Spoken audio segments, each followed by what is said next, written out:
only 16 when this happens, but I'm telling it now, 10 years later, and my hands still tremble when I think about that afternoon.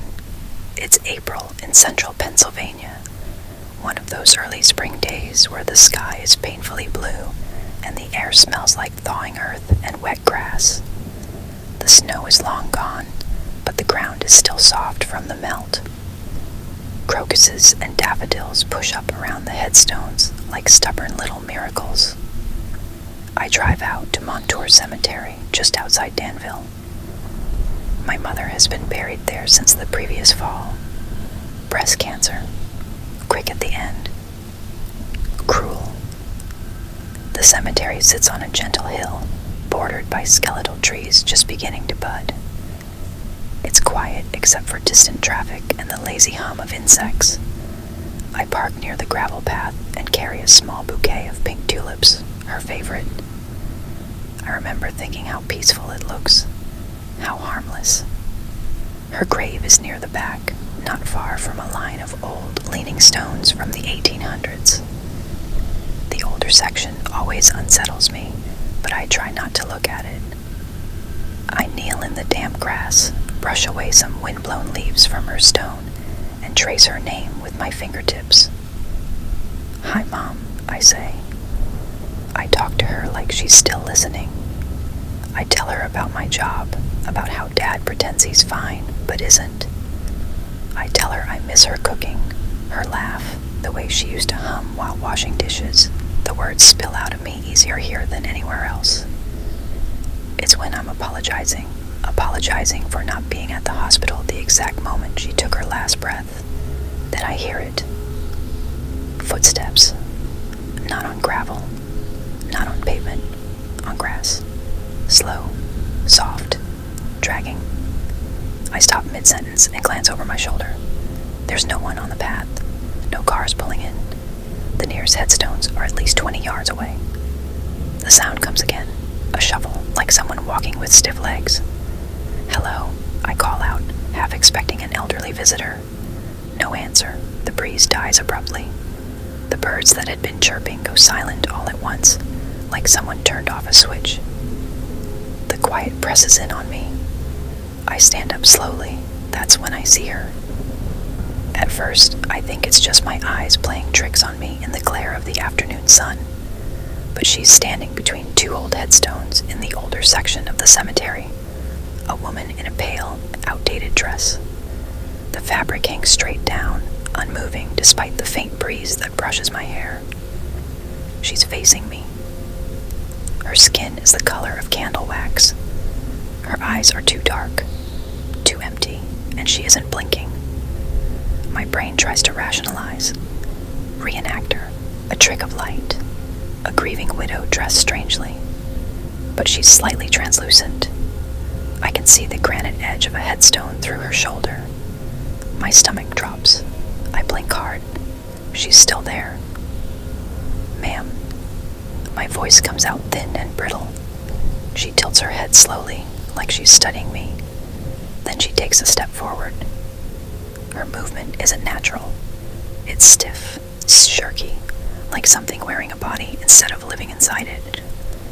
The grass beneath her feet doesn't bend. My heart starts hammering.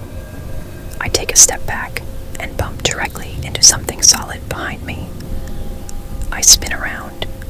No one is there, but I feel it.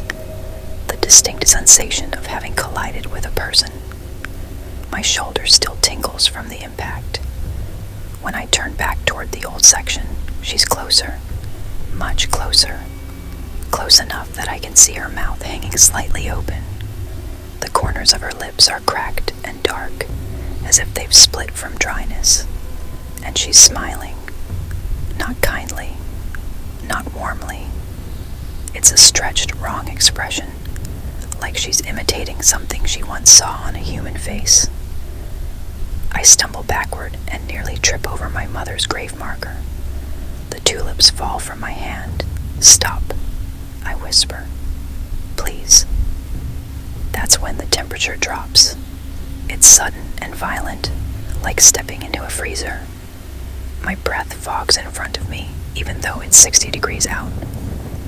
The skin on my arms prickles with goosebumps. The woman isn't alone anymore. Shapes begin to form between the headstones behind her.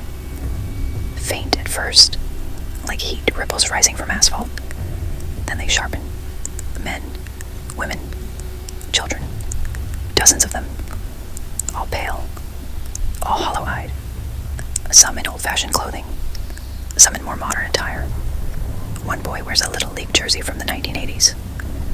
A man stands with his head tilted at an unnatural angle, as if his neck had once been broken. They are all staring at me. Not at my mother's grave. At me. A horrible realization spreads through me.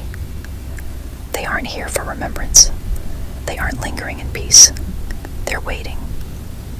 The first woman opens her mouth wider. A sound comes out. Not a scream, not a moan, but a low, layered whisper, as if multiple voices are speaking through her at once. Stay. The word vibrates in the air. I feel it in my teeth, my mother's headstone. I grab the edge of my mother's headstone and sob, "Mom, help me." It's a reflex. Desperation. And then something changes. The air shifts again, not colder, but heavy, protective. A warmth brushes against my back, familiar, gentle. For a second, I smell her perfume, the one she wore to church every Sunday. The advancing figures hesitate. The first woman's smile falters.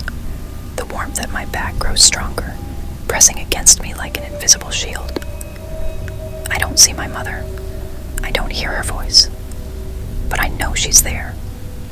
The ghosts begin to recoil, their shapes flickering. The whispering grows distorted, angry.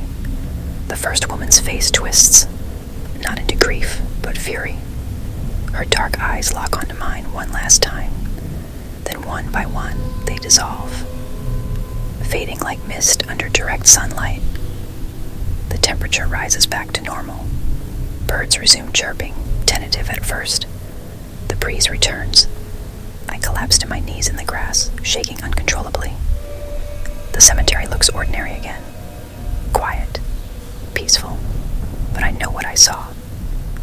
I gather the tulips with numb fingers and place them properly at my mother's grave. "Thank you," I whisper. I don't stay long after that. Even now, when I visit, I feel watched from the older section. I never linger. I never go alone in the late afternoon, because I learned something that day in 2016, something I still carry with me now. Some spirits rest, others don't. And in the spring, when the ground softens and the earth breathes again, sometimes they rise,